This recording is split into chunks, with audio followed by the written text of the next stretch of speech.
How y'all doing, Sportster fans? It's been a minute since I made a video. That's mostly because my camera f***ed up, man. I ended up, it was one of those gimbal cameras, and it had that little fucking, it was weak. Let's just say it was weak. That one time I drop it, the camera gives out. So just wanted to kind of catch up and let you guys know some of the upgrades that I've done. A lot of this stuff I don't see on YouTube or on any kind of forum. So these are a little heads up that I want to give you guys. Speedometer relocation. That gave me trouble, man.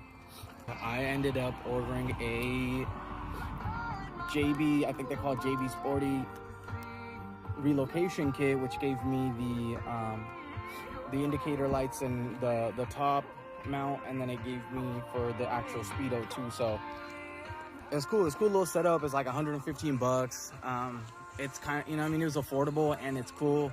And anything else I wanted to get was gonna take fucking ridiculously long for shipping. So I probably could have got something cheaper, but they were all gonna ship out until like next month. I didn't have patience for that.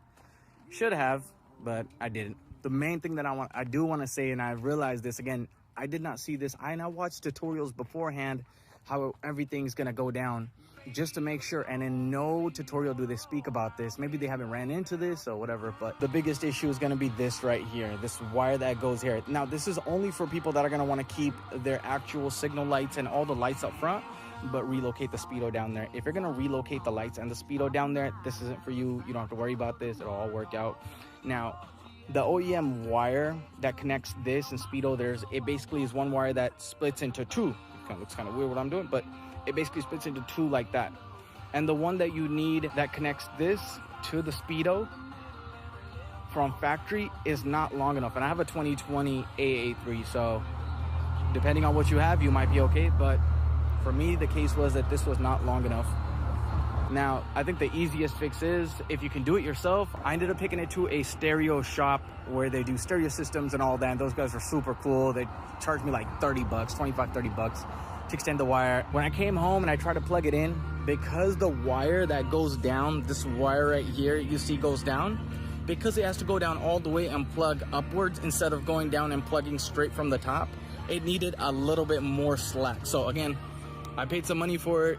It wasn't the right thing to do. So I went back. I was like, yo, I need some more help. So they ended up giving me another little bit of an extension. So just want to give you guys a heads up. If you're doing the relocation kit and this is down here and that's up here, you need an extra 10 inches of length on top of your OEM wire in order for this wire that connects the signals on top to reach down to here. 10 inches. Again, I was not able to find those numbers. I just assumed and I messed up. So I'm giving you guys a heads up.